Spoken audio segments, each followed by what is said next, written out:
best, you can't settle for the rest. There's a reason that McConey Setup Shop is trusted by more virtual and real-world tracks and companies than any other setup shop in iRacing. With partners such as Stafford Motor Speedway, the Nashville Fairgrounds Speedway, Five Flags Speedway, Speed 51, and more. When you want something done right, you go to the experts at McConey Setup Shop.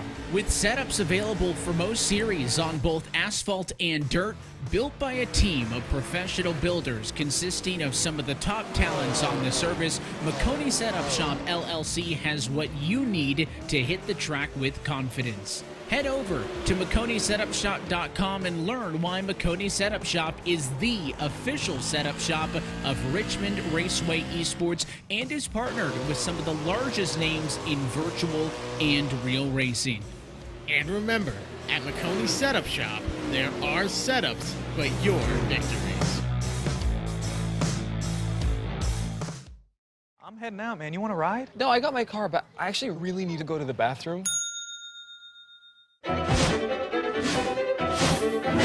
Dude, are you okay? I am definitely buzzed. Yeah. I think I will take this, and I will take that ride home. I'm Ryan Newman, and since I started with Indiana Donor Network and Driven to Save Lives, I found out that some people think that they can't be an organ donor. The truth is, anyone can sign up to be an organ donor. Anyone? Anyone? Are you sure? Yeah, I'm sure. Anyone can sign up to be an organ donor. So don't count yourself out because somebody's counting on you. Go to driventosavelives.org and sign up today. But my heart's going to you, Ryan.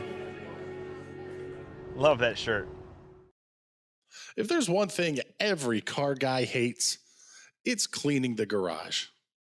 Do you want to take most of the time and hassle out of that job?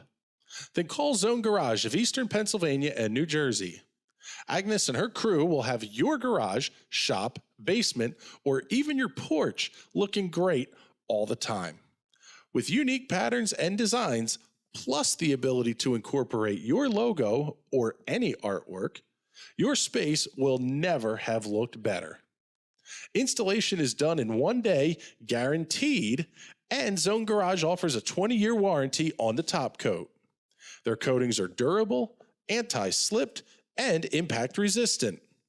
Give them a call at 570-856-6067. That's 570-856-6067 for Zone Garage of Eastern Pennsylvania and New Jersey.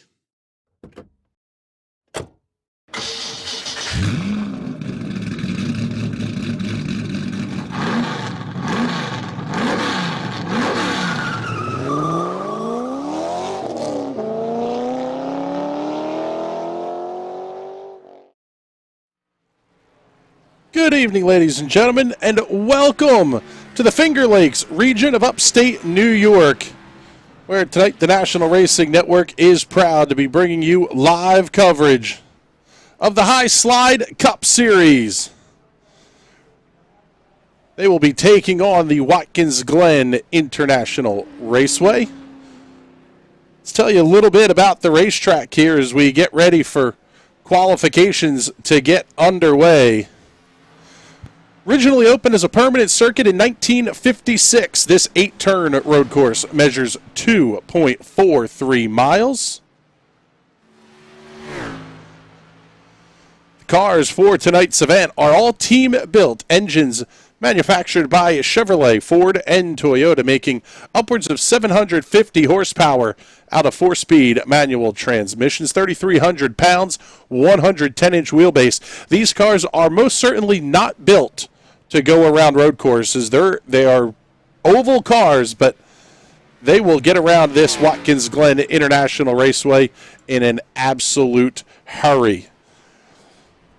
Round number 5 of the High Slide Cup Series will go 35 laps. Cautions are admin called. Restarts are double file. Lap cars head to the back exactly like you see in the real world of iRacing. And let's take a look here and pick up the 13th place running car right now with Joseph Fogg. And we'll introduce you to the rest of the broadcast crew as he makes his way off of turn number 8 and down the front straightaway. This is absolutely one of the fastest parts of the race course. Down the straightaway, hard onto the brakes, down to second gear for turn number 1. Fogg slides it through the corner. Don't be surprised to see a ton of that tonight. As the cars make their way up the hill, they will head into the view of Lehighton, Pennsylvania's Alex Greenswig. Thank you very much, Chris, and good evening, everybody. And as they come up the hill, this is one of the most narrowest parts of the track as they navigate turns 2, 3, and 4, where they'll come onto the fastest portion of the racetrack, and then come into one of the most trickiest portions, where our very own Patrick from Hampstead, Long Island will take the call. Coming through the inner loop now, it was one of the trickiest portions of this track for me. It's a quick right, left, right, and you can almost take it straight. However, you got to watch the exit out of the bus stop. Then coming through turn 6, they come around this very slidey portion of the track. I wouldn't be surprised if a bunch of cars started spinning out here. Then we go on to the third longest straightaway of this track, passing it back off to Chris Graham in turn number 7. Yep, you'll see them head through turn 7. This is turn number 8. Then we have the 44, Timothy Pendergrast, making his way through. His checkered flag is flying on the session. Turn 8 leads on to a very, very tight entry to the pit road. That will absolutely make for difficult getting onto pit road. Getting off of pit road can be just as difficult because as the cars come out of turn 1 and start making their way towards turn number 2, they're accelerating a whole lot quicker than the cars that are coming off that tight pit exit lane. And that one will be an absolute mess here at times. Let's pick up Gavin Fitzgerald in the number 33. He makes his way up. He's through the S's, down the backstretch, and into the view of Patrick Byrne.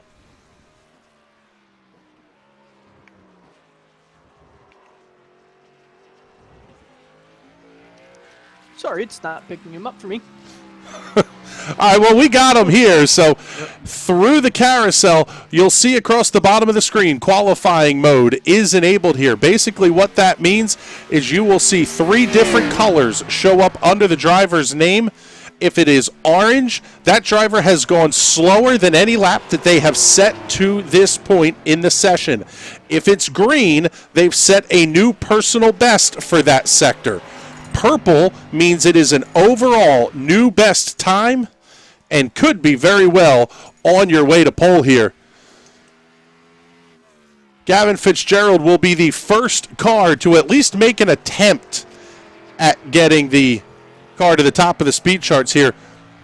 Alex, as he heads into your view, the big thing here is no mistakes, and X is going to knock you out. Yeah, definitely, and any sort of mistake in iRacing will knock you out, especially as you get really close to that wall, as he almost did there, and now he'll shoot down that back straightaway, and again, it's going to be time critical when you hit that brake, because you don't want to mess up as you come into the bus stop here, and Patrick, you and I both know it's going to be treacherous through here today. Oh yeah, watching these guys in practice going through the inner loop, there were a bunch of cars spinning on entry through the center of it and on exit. That is going to be the chaos section of this track tonight. And I'll have to say, I think a lot of them went to backup cars already. Yeah, we're seeing several drivers that have made their way back onto the pit road here. As we mentioned, Gavin Fitzgerald is going to be the first to set a time here out of turn number 7, quickly through turn number 8. He'll come across the start-finish line. He's purple in sector 2, but he's lost that one to Joshua Gathright. First lap across the line. We'll see if the lap scores. Yes, it does. 1 minute, 14.89 seconds. 1:14.89 for Gavin Fitzgerald. Let's pick up Joseph Causey in the number 88. He's working his way through turn number 8. He's gone purple sector 1, purple sector 2, down across the start-finish line.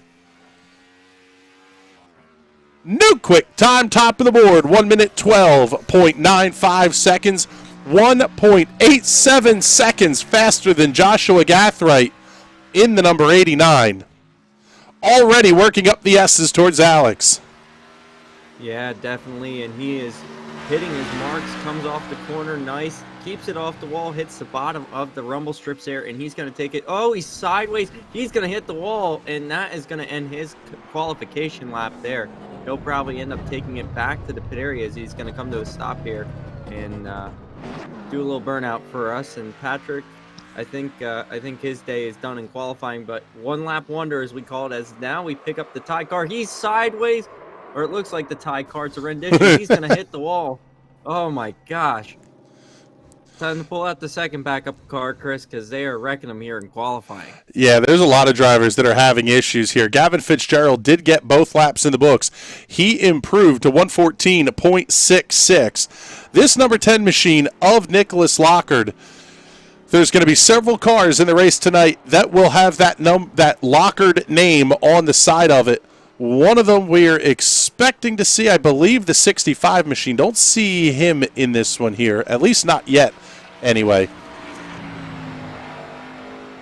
Nope, and he'll come up the S's here, come on to the back straightaway, and he'll start his flying lap here and try and get a good clean lap, especially now that he already took an X in the first lap. So we'll see what happens as he comes in the bus stop to Patrick. Seems like he's making it through pretty quickly. No mistakes here yet. Coming through turn 6 now. This is a really tricky portion of the track, especially to get lined up down the entrance to the straightaway. He seems to do it absolutely flawlessly this time by. Comes out of it, doesn't even hang the back end out. He is good. On to you, Chris. Yeah, working down towards turn number 7, and the tiniest little mistakes here can really cost you a lot of time, because out of that carousel that Patrick's talking to you about, if you screw up the corner exit there, or even any part of the corner for that matter, you're going to screw up the rest of the lap basically, because it's all speed from there on out. Turn 7 is it's a braking corner, but not overly heavy. Turn 8, you really have to carry a lot of momentum into that corner. Keeping our eye on the 10 here of Nicholas Lockard. And as you saw, he kind of slid off there in turn 1. And now we'll come up the S, and he keeps it far off. He's sideways a little bit again as he comes up the hill here. And he's going way off the rumble strips. That is going to affect him because, again, it's all about keeping that car as straight as possible on the road course. And as he comes down into the bus stop here, let's see how he handles this, Patrick. Yep, hard on the brakes. Seems like he's going to overshoot it. Keeps it on the pavement. Now back through the carousel, he takes it a little bit wide. He has overshot it. This is going to hurt his run down the straightaway. I wouldn't be surprised if this is one of the slower laps we see here today. Back down the straightaway, seems like a nice smooth entry. On to you, Chris. Yep, down into turn number 7. You heard the downshift into third gear. Slides a little bit wide. That's a place throughout the night where you'll see cars overcook the entry to turn 7. They'll slide wide into the gravel traps there. Turn 8's another spot where it really could be a bit of a mess. Trying to get in. Lockard moves up to 7th quick, 1 minute 16.30 seconds. We'll pick up the 4 of Wendell Elliott here as he's just finished up his run. So we'll actually grab the 23 of Mark McCurdy. He's off in the bus stop. He'll swing back around here. That's one of the big things here, and Alex will go to you next with this one, but it is so difficult to hit your marks here at Watkins Glen because you're just trying to carry so much speed. Yeah, and part of road course racing, and as you said earlier, these cars aren't designed to turn right. They're designed to turn left. The driver sits offset in the car. So this is just a hard, time for these guys just to even make it around here and make it consistent every time, unlike when they go to Daytona or Darlington or wherever they're going to, hit for an oval track. So it is definitely hard. And as you see here, he's going to come through the bus stop and he's going to run it over the rumble strips just a little bit, which is okay, but you got to watch the splitter, especially as Patrick as they round the carousel as well. Yeah, if you hit that curb coming out of the bus stop, it will upset the car, throw off your entry into the carousel. Best case scenario, you run a little bit wide, get the car back straightened out and back down straightaway. Worst case scenario, it spins you out as the whole field's come by. You've now taken yourself out, and who knows how many other cars when you do that.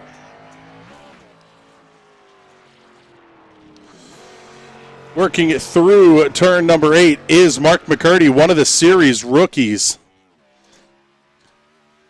Whole lot of rookies in this series, actually, and one of them currently second quick in Wendell Elliott. We'll see what Mark McCurdy is going to be able to do here for lap 1. Little bit slow through turn number 1 as he hits turn 2. At this point, I think he's just trying to get the banker lap in. Yeah, I'm going to agree with you on that, Chris, but he's going to try hard. He hugs that curve. He's going to come up the hill here, hug the curb again, so he looks like he has a decent line. As he hits the fastest part of the track, he's going to have to time it right into this as they come down here into Patrick's view. Yep, he's coming down, again, just hitting his marks. I haven't seen any of these cars really spin out here during qualifying. Everyone's trying to take it nice and easy. Coming through the carousel now. He's a little low on entry. That's good. You want to stick right to that inside curb, just about all the way around it, right till you get to the exit where you want to push it nice and wide, get good speed out of there. All about momentum all the way around the Watkins Glen International Raceway. McCurdy's gone personal best here, but already over 1 minute 6, now 1 minute 8 seconds as he's heading into turn number 8. This really is about getting the lap in the books because it's the difference between starting 8th and potentially starting shotgun on the field. And I'm going to say, too, to you, Chris, looking at the lap time, not a lot of cars have taken time. Only 8 have taken time. The rest, I think, are going to start shotgun. So we'll see how it's going to go. Yeah, we're down to the last few seconds of qualifications here, and only 8 cars are going to take time here tonight.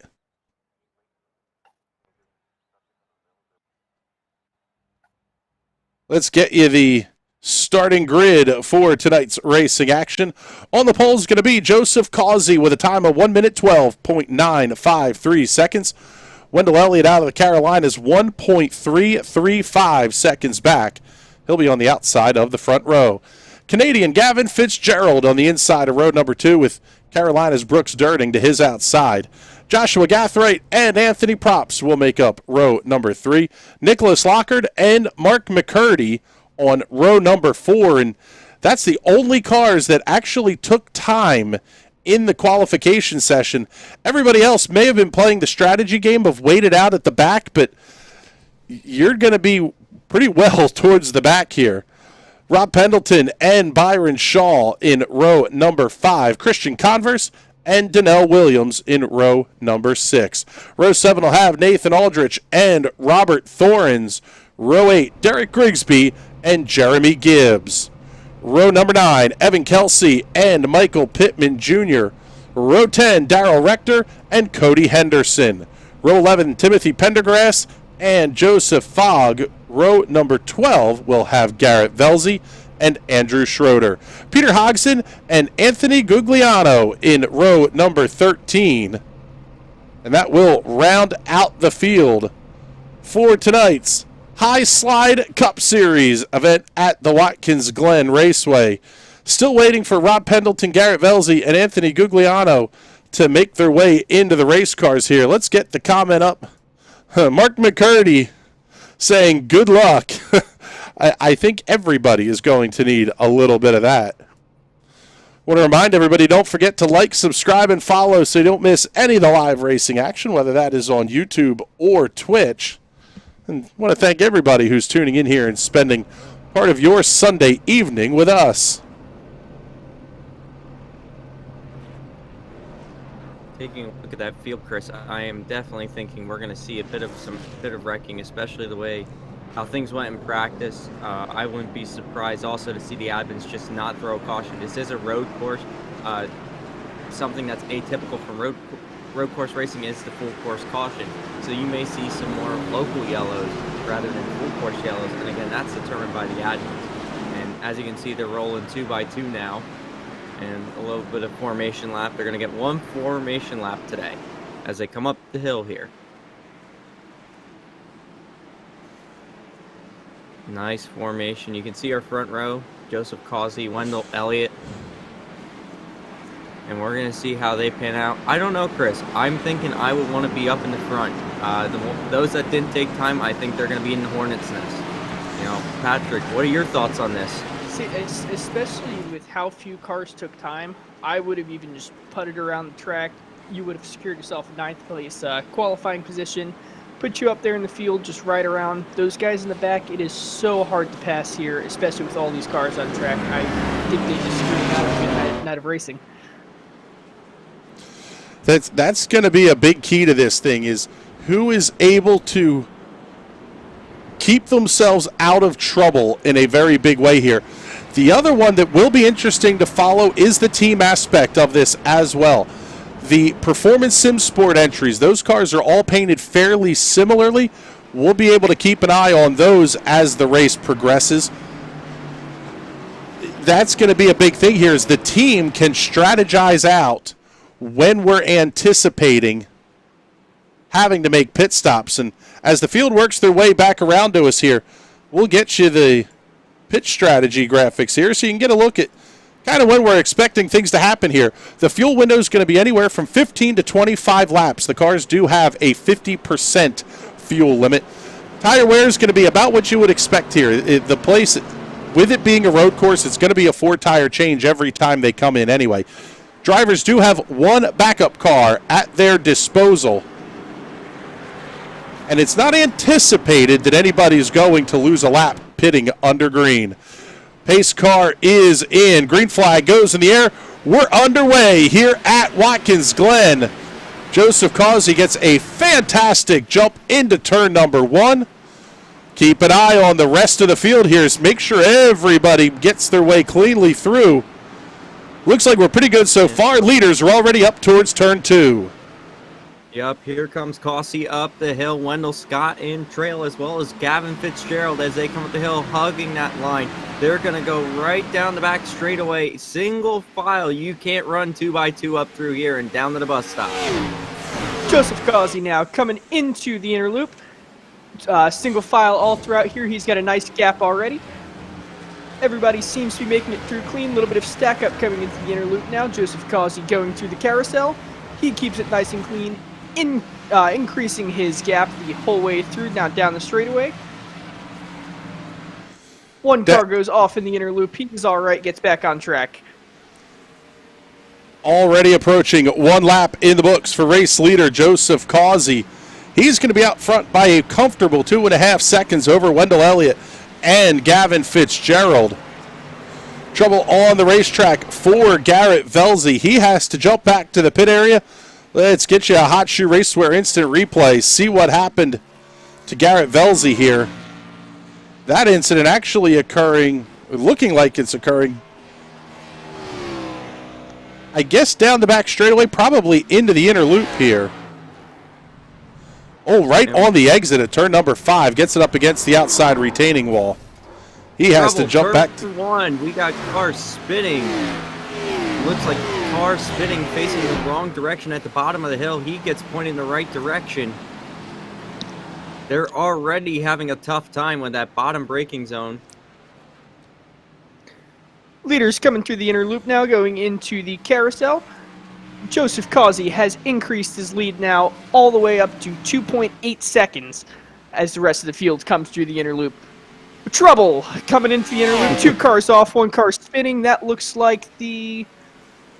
Oh, he's already off back into the pits. That's one of the issues with trying to do the radio broadcast here, is things are happening so quickly all over the place. Looks like it was trouble for Peter Hodgson. We'll get you the Hot Shoe Raceway instant replay here. Keep your eye on that number 64 Budweiser American machine. You'll see the issue as he gets down in towards the bus stop.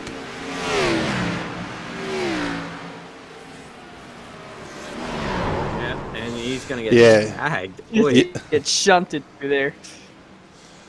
I can't believe they didn't wad up more of these race cars into the bus stop there with that incident taking place. But we'll pick up the live view once again here. Show you the tightest battle we have on the racetrack.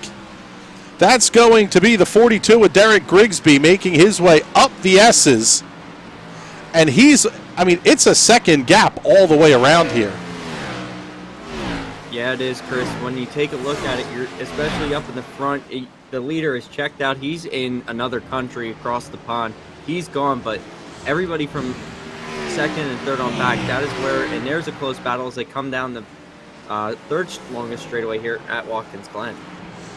into turn number 7. It's going to be the 19 of Christian Converse, the 8 of Brooks Dirting, the 98 of Anthony Probst going to battle here. Also, the 89 of Joshua Gathright just ahead of those cars.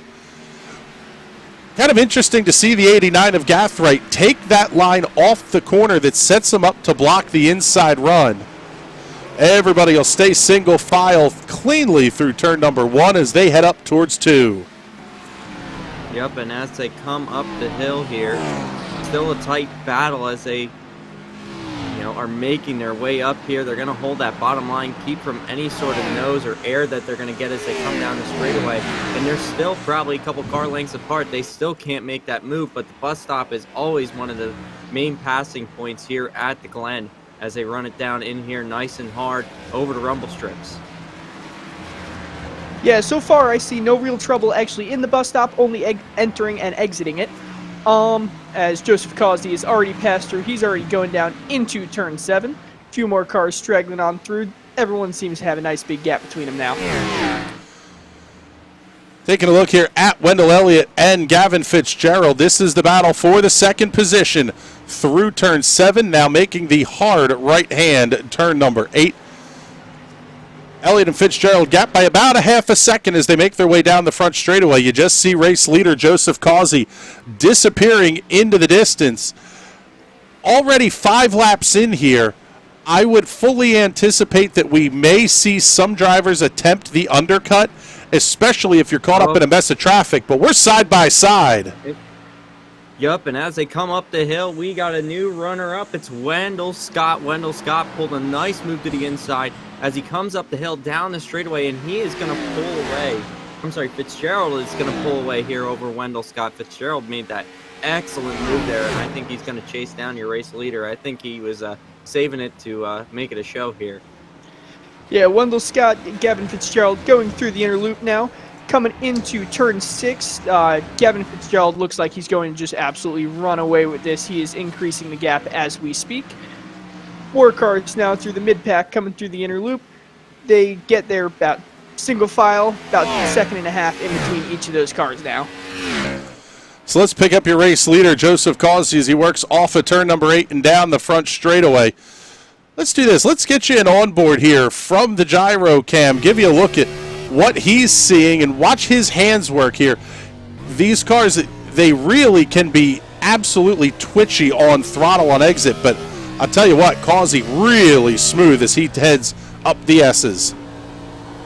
Oh yeah, and look at him come up the corner. You can see how that gyro, the different banking as they come up the hill. That's one thing about a road course. There's going to be different banking, and it's going to go from one side to the other. And as he races down that straightaway, he's going to have a lot of forces on the brakes as he comes down into the bus stop. Coming through now. Oop, keep losing him. Yeah, through the bus stop. Now exiting out of the carousel. In the bus stop, 47 car, excuse me, goes off. He is now waiting for the field to come by. Andrew Schroeder already towing it back to the pit area. He took the quick tow, excuse me. So we'll go back to keeping an eye here on our race leader as he's off of turn number 8. About halfway now through the fuel run. And Alex, one of the things that we were starting to mention here was the possibility of the undercut strategy of trying to get your car into pit road and get yourself set up for that final stop early on in the race and try to give yourself some clean track just to try to make your own laps. Yeah, definitely. And the other thing is, too, with that fuel strategy is, of course, trying to conserve it as well, because being it's a road course, there's going to be spots where you're not going to be on it, you're going to be on it, and, the more you burn, it's no different than on an oval track. You got to watch how much you conserve throughout the track. And of course, with an 8-second lead now extending to 9 seconds, he can almost set it in cruise control, set it, forget it, and have no worries. And he's still pulling them as they come out of the bus stop and down the back straightaway through the carousel. Yeah, he just passed through right by me, and I counted almost 5-6 seconds just in Mississippi's before the next car came down. Yeah, the gap is absolutely huge. In fact, up to 9.5 seconds. Joseph Causey is running away with this thing here tonight. Keeping an eye at Gavin Fitzgerald off course at turn number 7. He's going to lose second, loses third as well. He's going to fall back in behind Christian Converse and Wendell Elliott. Elliott, one of the rookies in the series here, currently running in the second position. Another rookie, Cody Henderson, running 16th. And Mark McCurdy, the third rookie in the field tonight, running in the 21st position. Give you a little bit of a rundown here at the back of the field. Anthony Gugliano did not start tonight's race. He'll be credited with 26th position. Nathan Aldrich is out of the race after 2 laps. He will finish in 25th. 24th place is Garrett Velzy. He's still on the racetrack, just completing his 4th lap. Andrew Schroeder is pit side, as Velzy comes around basically just by completing laps here. Velzy's moved up to 23rd, dropping Andrew Schroeder down to the 24th position.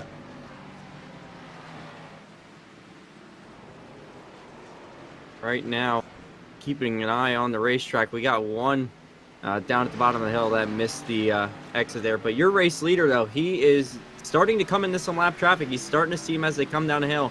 And that would be worrisome. And as a car is spitting out literally right now as he comes to the bottom of the hill here, there's one car that's getting pointed in the right direction, lap car in front of him. It's going to start playing into the fact of that as well, and how your leader, Joseph Causey, can navigate the lap traffic as they start coming up the hill here. Here's the first lap car. Let's see how he navigates it through the narrow section. He's going to pull to the inside here, and he's going to say bon voyage and on to the back straightaway.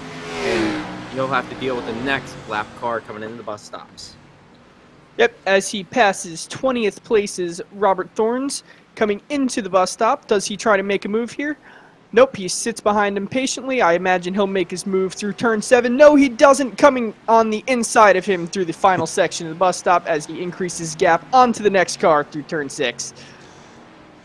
That's got to make you a little bit nervous when the lap cars are trying to give you space to pass them through the inner loop. At least it would make me a little bit nervous. Next up on the hit list will be 18th place Peter Hodgson. Hodgson looks like he's just trying to work his way back towards the pit area here. That car was very, very slow through the bus stop.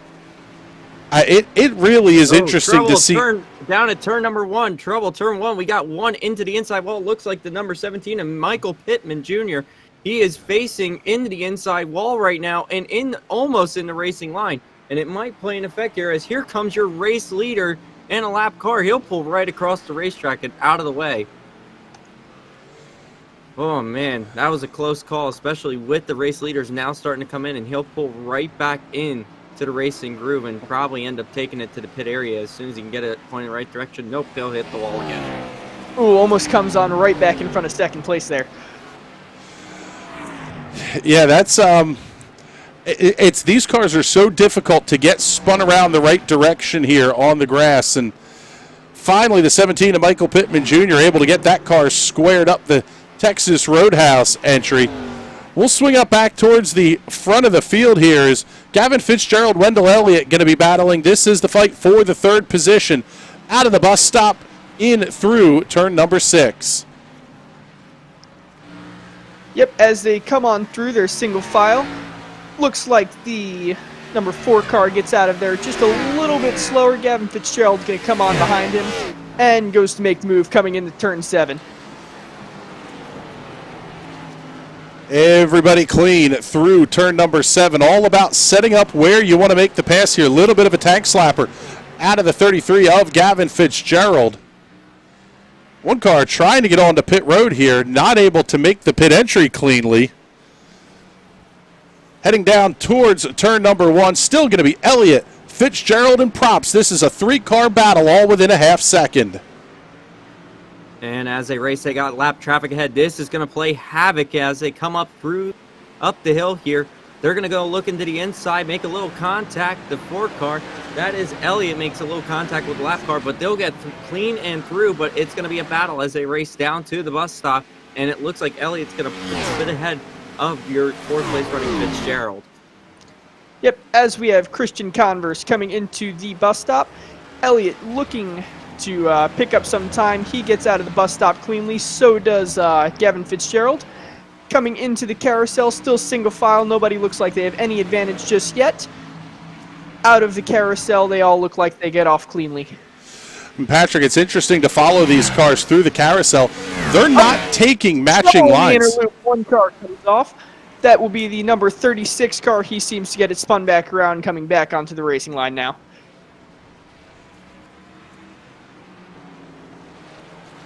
Back onto the racetrack through the carousel. Everybody able to come around to the inside. And Patrick, we were kind of just talking about this. Not identical lines being run through here. This is not a tight street circuit like a Long Beach where you really have to hit the same identical mark every time. You have a little bit of wiggle room on either side of that shortest way around the race course. Oh, absolutely, especially with stock cars here. You have two different grooves in some of the wider sweeping corners. For the carousel, for example, some guys like to exit it a little bit shorter, try and get a move on another car. However, a lot of guys like to exit it or even enter it a little bit wider, try to get some more speed out of the turn going down in the run to turn 7. And as they come down in the bus stop, we got a battle for the fourth place spot. Wendell Elliott, Gavin Fitzgerald, they were duking it out there, as you saw as they came up through the S's. They were almost side by side and through the bus stop. And of course, Anthony Props, he's going to take over that number 3 spot onto the podium. There's Props in the number 98, and have to get a look. That's not a paint scheme that I recognized on Anthony Props' machine here. We'll try to take a look on that one here. Let's pick up race leader Joseph Causey as he works up through the S's. Yep, and he just navigated some lap traffic that decided to take a detour in turn number 1, but he'll clear him, and he is still extending his lead. He is looking at just nicking 13 seconds distance between him and Converse as he races down to the bus stop. This time he's going to come in nice, clean, and green. He'll graze those rumble strips with ease, and he'll come out of that in one piece and on through the carousel. Through the carousel, he just likes to hug that inside line the whole way through. That must be the fastest way for him because he's obviously putting on a show and building that gap further and further. As we have the 4 car and the 33 car coming through the inner loop again, it just seems like Wendell Elliott is building that gap on Gavin Fitzgerald every single lap they come by here.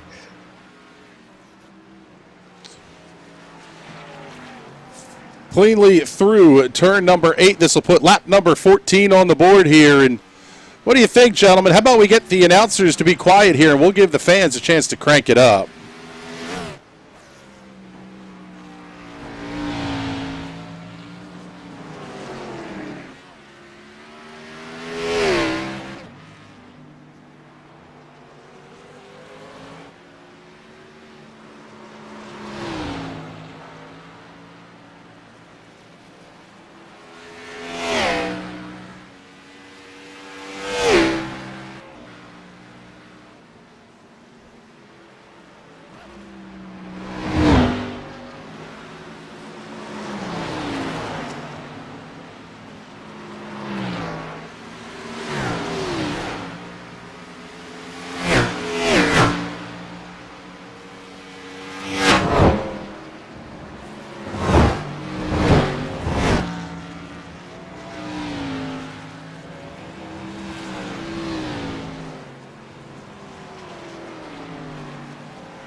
So let's give you a full field rundown here. Joseph Causey is your race leader by 13.25 seconds over the number 19 of Christian Converse. There you see Christian in the number 19 Toyota Camry as he works his way up through the S's. Currently in the 3rd position, just back behind him, the number 98 Under Armour paint scheme. What a fantastic Mother's Day tribute there by Anthony Probst. Well done, sir. Wendell Elliott running just back behind him here. Another of the Performance Sim Sport entries. 2 of those team cars inside the top 5. 5th place running Gavin Fitzgerald in the 33. Working his way behind Wendell Elliott. One of the better runs we've seen here out of Gavin Fitzgerald. Remember, 1 week ago at Daytona, he tried the oddball strategy with Evan Kelsey. Ended up not fully paying out in the end 1 week ago. Just back behind him is Brooks Dirting. He's the number 8 in timing and scoring, but he'll be the number 31 on the racetrack. Again, another of those Performance Sim Sport cars, and caution flag is out. Yellow flag on the racetrack here is... That should be the end of stage number 1.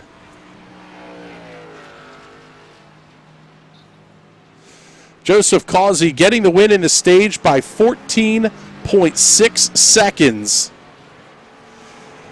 Now, this is a little bit interesting here because with the caution flag flying for the stage break, I would imagine stage 2 will be a no caution stage break. And the reason I say that is if you go 15 laps, it sets up a 5-lap dash to the finish. If you go only to lap 25 and throw another caution, it basically takes the entire pit strategy game out the window. And that's one of the things that the series directors really like to keep in play here. So we'll follow Joseph Causey here as he's going to get caught up to the pace car. And Patrick, we'll kind of bring this one to you here, but this really changes how the race is going to play out. Based on where you catch the pace car is going to dictate when pit road opens. Oh, absolutely. He's not going to want to catch that pace car until he is getting close to pit road or even way before it. If he catches the pace car in the midfield, there's still cars coming by, it could open the pits, and those cars in the back get a huge advantage. It'll be interesting to see if Joseph Causey does good on pit road and is able to build that lead that he just built up now. There you see the pace car working its way up the S's here, and I'll tell you what, guys, outside of Joseph Causey running away with this thing, the racing really has been pretty good here, especially a little bit back in the field between Anthony Props, Wendell Elliott, Brooks Dirting. That battle for 3rd, 4th, and 5th has been pretty good. Yeah, I'll say this, Chris. Taking a look at their lap times, they are just within, I know it's within 1 second of each other, but you're not running your consistent best lap all the time here. You're running, an average of that lap. And most of the last lap times were still within about a second of each other up until this caution. So I think it's going to create a battle for 2nd, 3rd, 4th, definitely. And who knows, maybe we might see Nicholas Lockhart going in for 5th or Gavin Fitzgerald coming in for 5th and 6th. So I think it's going to set up for some interesting racing. And again, it also takes away that lead that Joseph Causey has. But I think the way he's been driving all day today, he's going to take that lead and extend it just as much as we had here in stage number 1. Yeah, I don't disagree with you there. One of the other games that's going on under caution here is everybody else trying to get caught up. The gap is still about 2.5 seconds for Joseph Causey over Christian Converse as we get ready to make our first set of pit stops. Basically, now you have to you have to get in line in front of the car that's directly ahead of you. So Christian Converse can't go out and pass a bunch of race cars here. Joseph Causey definitely has a little bit of a gap to work with here as they come through turn number 8, and we'll see your race leader make this first stop. He's going to be the first one onto the pit road. We'll follow him all the way down to his box, because this guy, Joseph Causey, has been absolutely fantastic here tonight. We'll see if we can't. He's been 2 seconds, and as he comes into the pit stall here, team's gonna go to work. They're gonna put 4 fresh Goodyear Eagles on the car and a bunch of Sunoco Racing fuel into the car and get it out of the pits here as quick as possible. And you just saw 2nd place pulling in right behind him on the pit. And he's off and away, Chris. Yeah, he's down and away, and this is that tight pit exit lane that we talked about here. It basically dumps you off right into the racing line here, and you're nowhere near the same speed as the other cars that are coming around. So green flag pit stops can be absolutely ugly to try to get accomplished here. And my gut tells me we're going to see some of that a little bit later on here in the race. Trying to see if we can't find our Stage 1 winner here, Joseph Causey, in the Discord. Don't see him in there. Not seeing or so.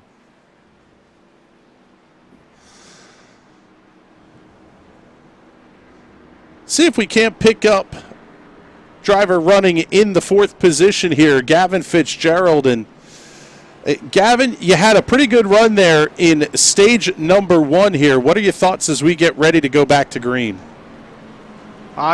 Just really looking forward to the stage here. I think we got a fast car.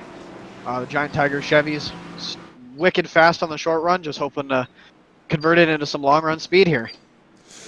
That's something that I guess that's kind of the only hope of catching Joseph Causey at this point, but everybody's going to have a fresh crack at him here when we go back to green. Yes, sir. That man, he's driving his brains out right now. He's in a complete other zip code. On that restart, he was gone. So, yeah. We will see. We will see. All right, bud. Well, good luck to you the rest of the way here. Nice run there in stage number 1. Alrighty, thank you, sir.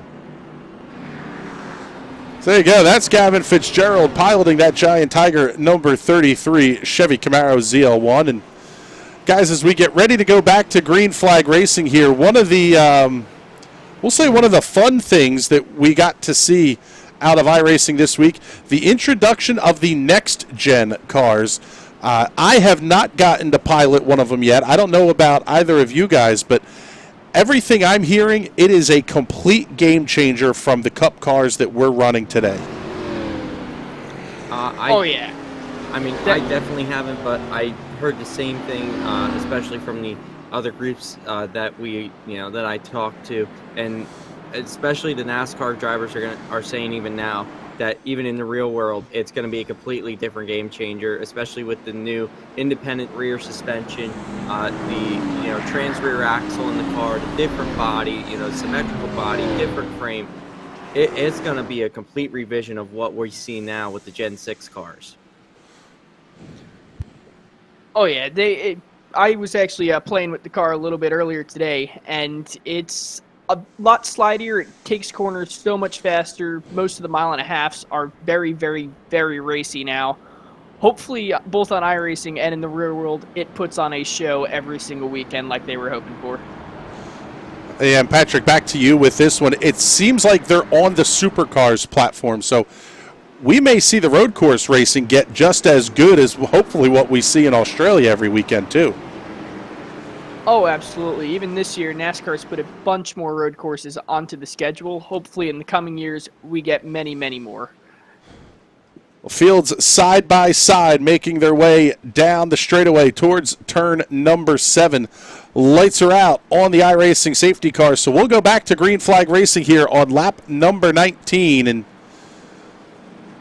pit stop number 1 is in the books. Pit stop number 2, we're expecting here right about anywhere from lap 31 to lap 41. So with this being a 35-lap race, they may be able to make the distance here if you sip enough fuel. Pace car makes the hard right-hand turn into the pit area. Green flag goes back in the air. We're underway once again. Wendell Elliott going to look down to the inside. Joseph Causey cuts the line off. Little bit of a Pete Bizzle into one. Everybody's going to be clean as they work their way through here, at least out of the first handful of cars. Back up towards the S's. Good battle for second. Yes, definitely. Your race leader is gone, but the battles for second, third, and fourth as we look to the inside. They try to go too wide up through the S's, and as they come up the high side this time, it's going to be a tight battle down the back straightaway, single file. Oh, one into the inside barrier a little bit. He's hitting the inside barrier, and he keeps it from hitting the other cars. He's moving slow, but everything's A-okay in green. As we were doing that, lap car comes into the inner loop, wrecks it, almost comes right in front of the leaders. Thankfully, he's back on going, and everything's going to be cool. As the leaders go through the carousel, everyone is single file, and Joseph Causey is still building that gap that he had from before. Leads back to over now 1 second over Wendell Elliott. Christian Converse, Anthony Props, Gavin Fitzgerald, Nicholas Lockard, Joshua Gathright, Derek Grigsby, Byron Shaw, Donnell Williams, your top 10. Tell you about some of the hard chargers of the race here. We'll give you a decent look at them. The 056 of Joseph Fogg up 11 positions from the drop of the green flag today. A little bit further back in the field, Peter Hodgson, who is a lap down, but he's up 9 spots from where he started this race. Back up to this fight for the third position between Christian Converse and Anthony Props. Converse up 8 spots from the start.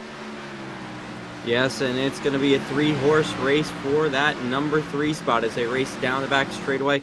And it looks like it may come down to a battle into the bus stop. And he's going to look to the inside and think twice about it and bring it back in line. It almost could have been deadly for him as to try and take it too wide through that bus stop. Not a good idea right now. Oh, absolutely. It's still early on in this run. Don't want to take out any cars as the number 19 car goes and plays around with the rear bumper of the 4 car. He's going to make a move on the outside coming down the run in the turn 7. Converse able to grab second. Wendell Elliott going to fall all the way back to the 5th position as Props and Fitzgerald say thank you very much. We'll take advantage as well. Props not going anywhere off the back bumper of the 19 of Christian Converse. Race leader Joseph Causey 3 1/4 seconds up as they come across the start-finish line to put lap number 22 on the board. Into the second half of this race, Converse holds the line cleanly into 1. Props tried to get inside, not quite close enough to make the move as the 33 runs wide. Yep, and as they come up through the S corner, it looks like Converse going to come a little bit high off of that one, and as Props really hitting his marks here, he might have a chance as they race down the back straightaway, and I'm thinking there might be a move for the second position as they come down to the bus stop. Absolutely. It looks like Converse is starting to build a gap through the bus stop here as everyone makes it through nice and cleanly. Going down into turn 6, this will be another passing opportunity for Props to close the gap a little bit and try and make a run down in turn 7, but it looks like that gap is just getting bigger and bigger as they go through the corner. And everyone else seems to make it through the inner loop perfect and cleanly. Sliding back in the field here just a little bit, we'll pick up Brooks Dirting in the number 31 machine. He's going to have the actual 31 of Rob Pendleton just ahead of him. Pendleton, your winner 1 week ago with the Daytona International Speedway. Trouble for the 0-2. That car goes around at the exit of corner number 7. That's Evan Kelsey. Kelsey not quite in danger of losing any positions just yet here. Here comes Dirting looking to the inside of Pendleton. Not going to be close enough to make the move into turn number 1. Nope, he's going to fall right back in line, but they both exit turn number 1 with perfection. Now he's going to look to the inside as they come up the hill here. Coming up here side by side, not the greatest, but he'll probably make the move as they come off the corner. Down the straightaway as they come into the fastest portion.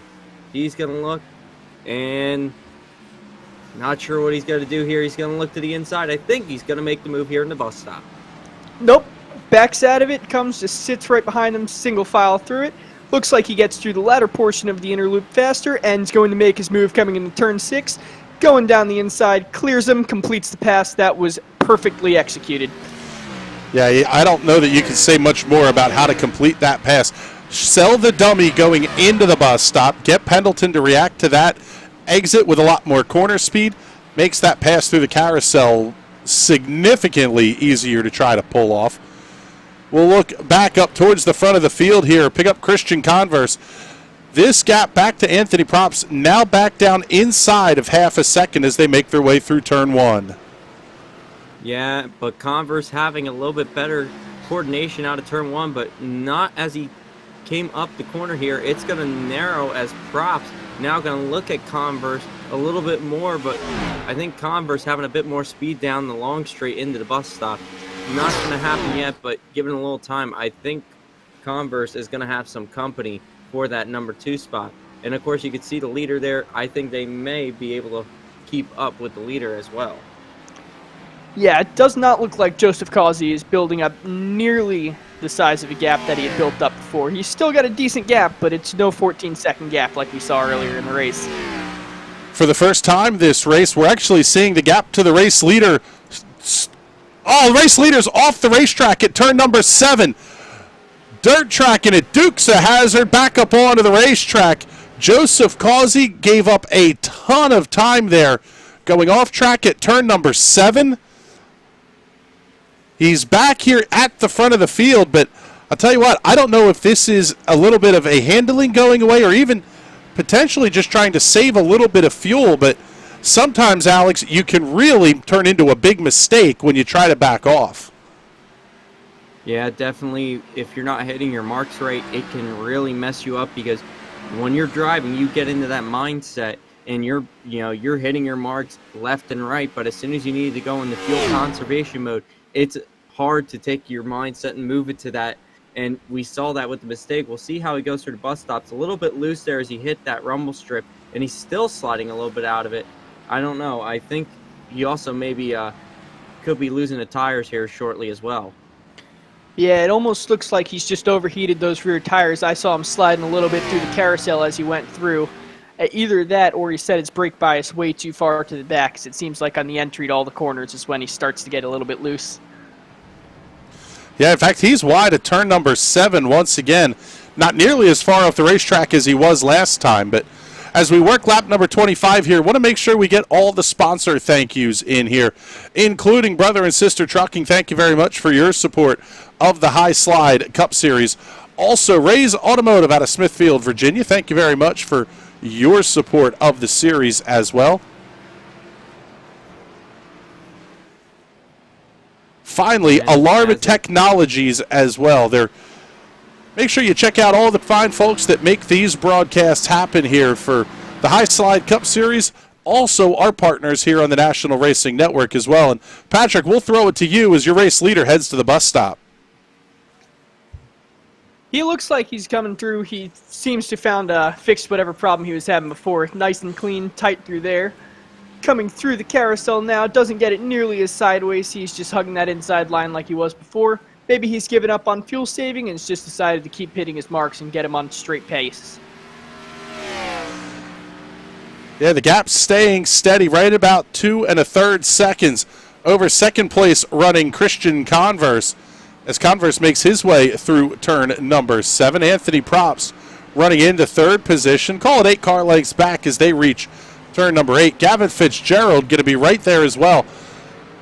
Second, third, and fourth are all in a big position to capitalize should the race leader make a mistake. But, Alex, as they start to head up towards you here, it takes so much to catch Joseph Causey at this point.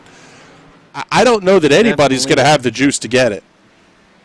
I don't think they will. I mean, taking a look at the lap times, he's about 2/10 quicker than the rest of the field, which can be a lot here on a road course, especially when you can make mistakes here and there. It adds all up in the end. And if you're not consistent like Joseph Causey has been all race here, I don't think they're going to have a chance to catch him. Now, again, you don't know either if Joseph Causey could make a mistake as well.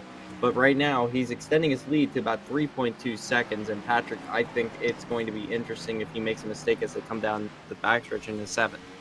Yeah, absolutely. He has shown that he is not flawless, as we were all thinking before. And mistakes can happen to anyone. And sometimes you can lead an entire race and just make one mistake at the end of the race that throws the entire day away for you. So it'll be fun to see if he can hang on to it for the rest of this one and come home with the checker flag.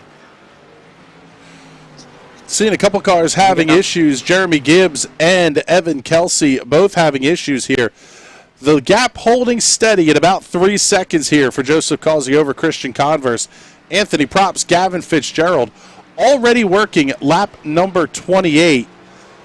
So we're kind of past the point where I figured we might have seen a second yellow. At this point, Alex, this may be a straight run to the finish.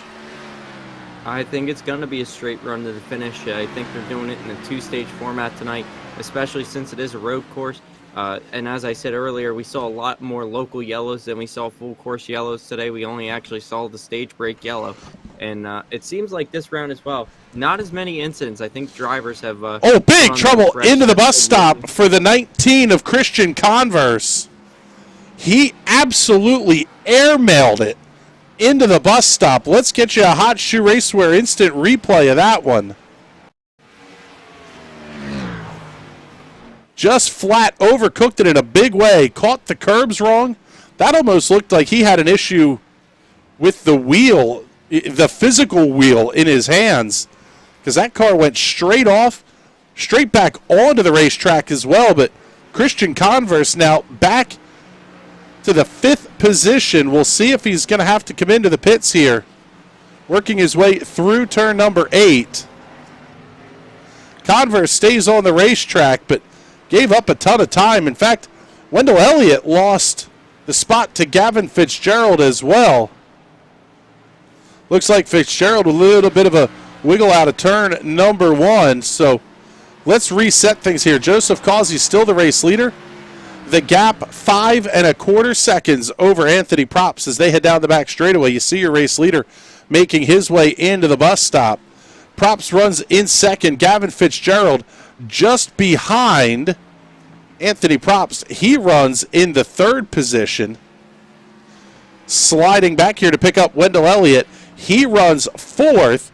Christian Converse starting to catch back up in after his little off-track excursion 1 lap ago. 6 belongs to Nicholas Lockhart in that throwback-looking Tide ride.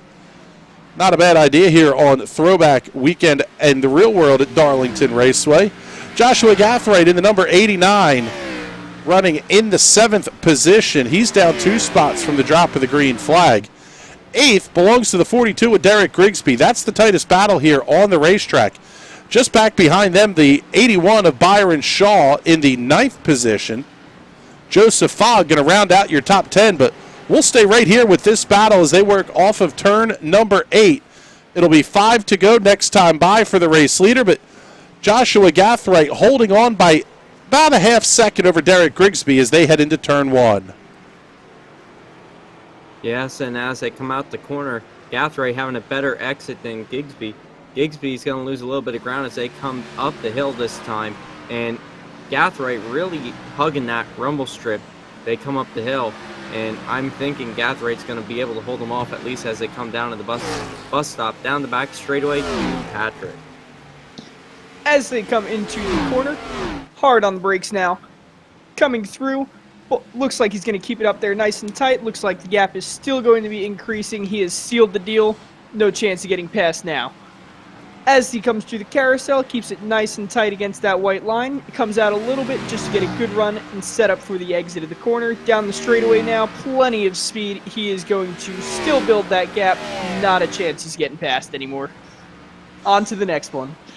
Through turn number 7 here. We got 5 to go here at Watkins Glen International for race leader Joseph Causey. But what do you think, race fans? We'll give this to you one more time here. Let's give you all a chance to crank it up.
Picking up Christian Converse as he comes down the front straightaway.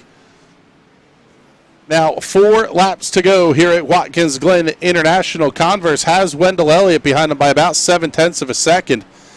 it's a full almost 18 seconds from here to your race leader, Joseph Causey. He has 7 seconds over Anthony Props in second. Good run so far for Gavin Fitzgerald in third. This battle for fourth and fifth is the tightest one on the racetrack.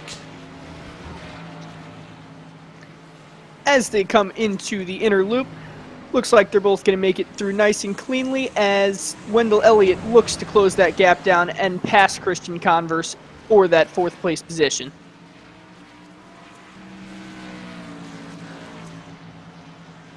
Let's slide up front and pick up your race leader here, Joseph Causey. He's going to see 3 laps to go here at Watkins Glen International, about 5 minutes or so left in this race. Not much at all. In fact, about 4 minutes, I would guess here, based on the lap times that they're turning. Race leader Joseph Causey has been spectacular all night as he heads up the hill. Yeah, definitely, Chris. He has been hitting his marks, and he has been extending that lead. And as you said, he has about 4 minutes left on the track. And I'll tell you, looking at the track map, there might be a little bit of trouble down in the bus stop as Causey's going to come up to it right now. And you can see that car moving slowly out of the way. It may impede him a little bit. And as I was about to say, he has a clear track ahead. Lap cars are coming back into effect with just under 4 to go. Yeah, it looked like that 64 car just spun it around right on exit, got it clear off the track, got it pointed in the right direction, and slowly went on. Doesn't look like he's going to get in the way of Joseph Causey just yet. Down towards turn number 7. Joseph Causey has been absolutely unreal tonight. Get you a good look at that Performance Sim Sport number 88. From the opening drop of the green flag, this car has been spectacular. Opened up a 14-second lead by the time the caution flag flew for stage number 1. Cleanly through turn number 1. He's got to do that just one more time following this one. 2 to go here at the Glen. Yes, and as he comes back up through the hill, he is hitting his marks, but I think he's losing a little bit of time to second place. But as he has 8 seconds back to second place of Props, and I think he will, as long as he does not mess up as we saw him earlier do, he will have a clean victory ahead. And taking a look at the map, he has a little bit of ways to the next lap traffic. Yeah, the next lap car is already exiting the carousel as Joseph Causey goes in to enter. He gets a little bit sideways coming into it, but he keeps it under control, comes out of the corner smoothly, going to get a nice fast run down that final back straightaway. As now your 5th and 4th place cars go through the inner loop side by side, a little bit of contact passing a lap car as the 4 car goes wide, stops on the racetrack. That 64 car loses it again in the bus stop. Yeah, tough break there for Peter Hodgson. Let's get you a quick Hot Shoe Raceway instant replay here. You see Wendell Elliott tries to get around Hodgson, little bit of contact. That forces Wendell Elliott to really grab the binders here. That 64 machine has not had a fun go of things here tonight, but we'll come back to the lead here. Final time up the hill.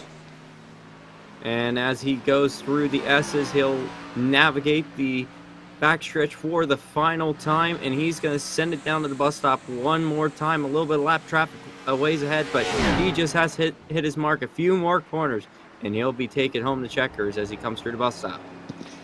Yep, looks like the only car he'll have to pass in the rest of this is the 48 car. Does he choose to slow down and stay behind it? He has enough of a gap behind that it will not be an issue if he decides to just sit and relax coming through here. As we go down the final straightaway for him, he seems to just sit back there, doesn't seem to close the gap very much on that number 48 car of Garrett Velzy. Going through turn 7 now, nice and cleanly. And that seems like it'll be it for him. Yep, one more corner to go through turn number 8 for the final time. Trouble through the inner loop. 19 car of Christian Converse runs wide. Wendell Elliott goes and passes him perfectly cleanly. Now as they both get it going in the right direction, down the back straightaway one last time. Checkered flag flies on Joseph Causey. He picks up the win here tonight. Second goes to Anthony Props. Third to Gavin Fitzgerald. Let's pick up Wendell Elliott. This is the battle for the 4th position through turn number 8 for the final time. Elliott slides a little bit wide on corner entry, but Converse not going to be close enough. Wendell Elliott will come home in the 4th position, followed by Christian Converse. There's a 10 of Frank Lockhart. He comes home in the 6th position by Ryan Shaw, Derek Grigsby, 7th and 8th. Pick up 9th place, Joshua Gathright. 10th place, Joseph Fogg. Just now waiting for Rob Pendleton to come across the line.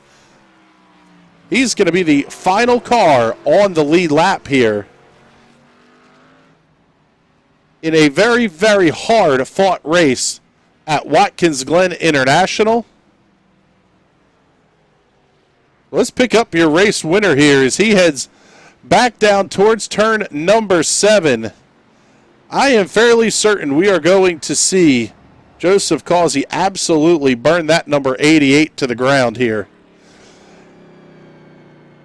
Oh, definitely, Chris. And he put on what I call a schooling type of performance. He showed them how to run a road course today. He schooled all the drivers in the field, with the margin of victory being 10 seconds at the finish line. And there you go. We're going to burn those good years down to the cords.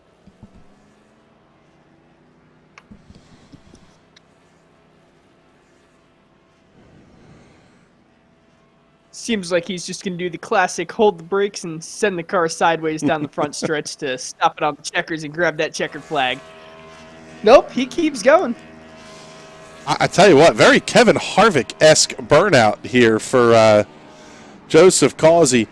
He's not had the best of luck so far this season, but he's one of the drivers that everybody in the series has talked about, that if he gets hot and he really gets the car where he wants it to be, he could be absolutely dangerous here. And let's get our victory podium interviews set up here and ready to go. And first driver we'll pick up here for the interviews will be, let's go with 3rd place finishing, Gavin Fitzgerald. And Gavin, we got to talk to you at the end of the stage break. It was really an impressive drive for you tonight, considering that you were very clean when it seemed like everybody else around you was having a lot of issues. Yeah, that's all my goal was here. Basically, keep the car clean, not wreck anyone, not wreck myself, not make any, colossal mistakes. Like, I with a couple laps to go there, I locked up the brakes trying to catch Jordan, and that was basically the end of it there. But other than that, really, there was nothing I can point to that was, overly bad. Like, I didn't spin off or really wreck anyone or come close, really, which is what the goal was. I knew if I came in here, put down a lot of nice clean laps, we'd have a good run tonight. It was a very, very big points night for you as well, so got to be a big confidence boost as we head back to some of the more, I guess we'll say, typical Cup tracks. Yeah, for sure. I really like the schedule. I like the Glen. It's my favorite road course. I knew that if there was any road course that I would have had to choose to race on, it would be this one. I knew this was my best shot at a good points night, and then obviously it was. We had a good run. All right, Gavin. Well, congratulations on the podium here. Who would you like to thank? I'd like to thank Spectrum Racing, my team, Giant Tiger, our sponsor, my parents, my mom. Happy Mother's Day, Mom. Yeah, that's really it. Thank you for putting on the broadcast. So. All right, bud. Well, congratulations on the podium here. Hopefully we're talking to you again next week. Yes, sir. Thank you. There's 3rd place finisher, Gavin Fitzgerald. Let's pick up our runner-up finisher here tonight, Anthony Probst, in an absolutely spectacular Mother's Day themed car here. Well done, sir, on the paint job. Thank you. I did whipped that one up for Mother's Day for my mom. She does a lot for me and always supports me. So it was an easy thing to do here on Mother's Day. Tonight's race was really kind of about who was going to be the last driver standing for second. I mean, Joseph was absolutely outstanding at the front of the field. How difficult of a fight was it for you the whole night dealing with Gavin, Wendell, and Christian? I mean, it seemed like you guys were constantly swapping spots back and forth. Oh yeah, it was definitely tough. Those guys were really good. Christian was really fast, especially on the short run. I was happy to kind of stay with him there on that second run. Really, it just came down to just trying to not make mistakes. Everyone's so close that any mistake at all, just people will be all over you. So, luckily tonight, when we did make mistakes, we had a little bit of a gap, and it just kind of worked out where we were able to take advantage of other people when they did make a little slip up. Well, it was a fantastic run for you tonight. Good second place points as well. Got to be a big confidence boost here as we head back to the ovals. Oh yeah, for sure. We've had a couple good runs here in a row. Like the Indianapolis race was good. We ran really well at Bristol. I was happy about that. Just be up here competing with these guys on a weekly basis is great for our little team. And we're looking forward to the rest of the year. Thank all the sponsors, Molly Soapy Suds. Check them out on Instagram, and Under Armour, which is on the car tonight. So make sure you check out both those brands. All right, bud. Well, congratulations on the runner-up finish here, and hopefully we're talking to you again next week. I sure hope so. Thank you, guys. There you go. There's runner-up Jordan Probst. We see him as Anthony in the timing and scoring. That's why I've been calling him Anthony all night, by the way. But let's bring in our race winner here. Joseph Causey has been spectacular was the only word that I could come up with for your performance tonight here, Joseph, and utterly dominant. Yes?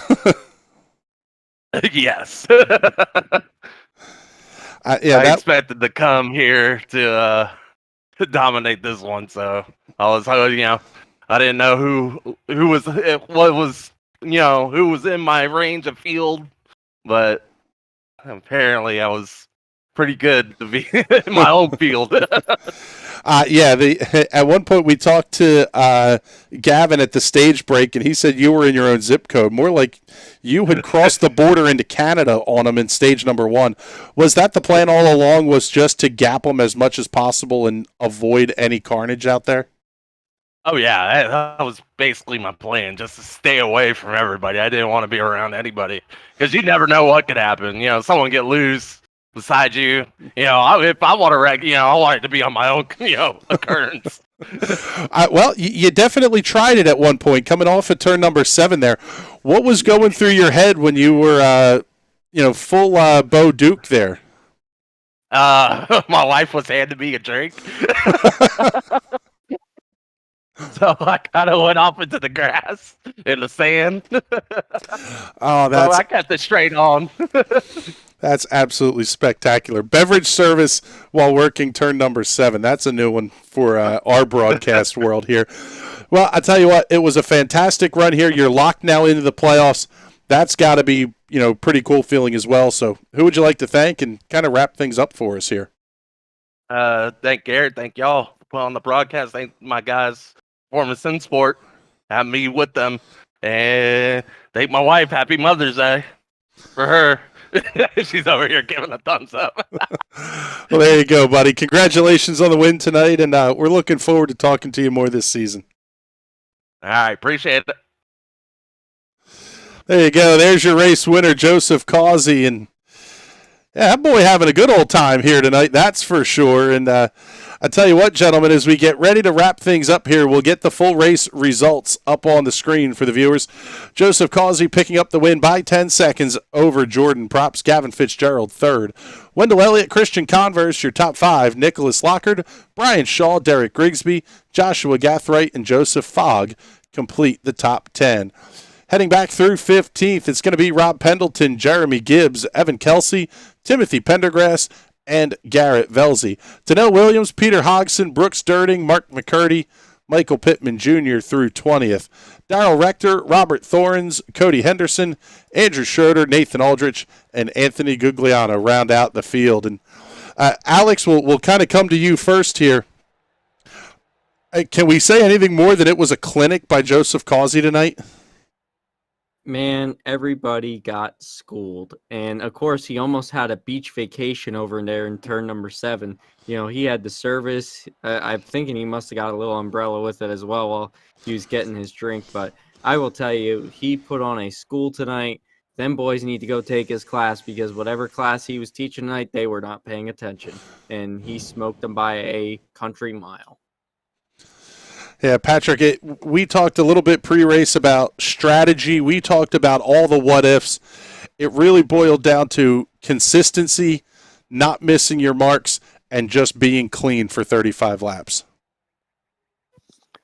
Oh, absolutely. Everyone in the top 5 or so, they were doing really, really well. There were a couple lap cars that kept going off in certain spots, but thankfully none of them got in the way of any of the leaders and kept on going cleanly.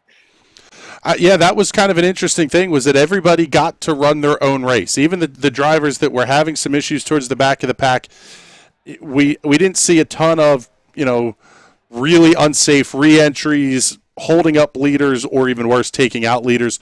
It really was a great race all the way around here for the drivers of the High Slide Cup Series. And let's tell you a little bit about where they're going to be in the next couple of weeks here.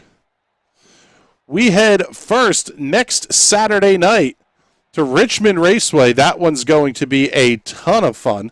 2 weeks from tonight, back to the Super Speedways. We head off to Talladega Super Speedway, Talladega, Alabama, home of the best white barbecue sauce on planet Earth. Then we get a week off for the Memorial Day holiday weekend and the Coke 600. We come back here 4 weeks from tonight, back to Kansas Speedway. So 3 very different racetracks coming up here for the High Slide Cup Series. But that'll wrap up our coverage for tonight's racing action here from Watkins Glen International. For Alex Greenswig, Patrick Byrne, and everybody here at the National Racing Network team, my name's Chris Graham. Thank you very much for joining us, everybody. Have a great night.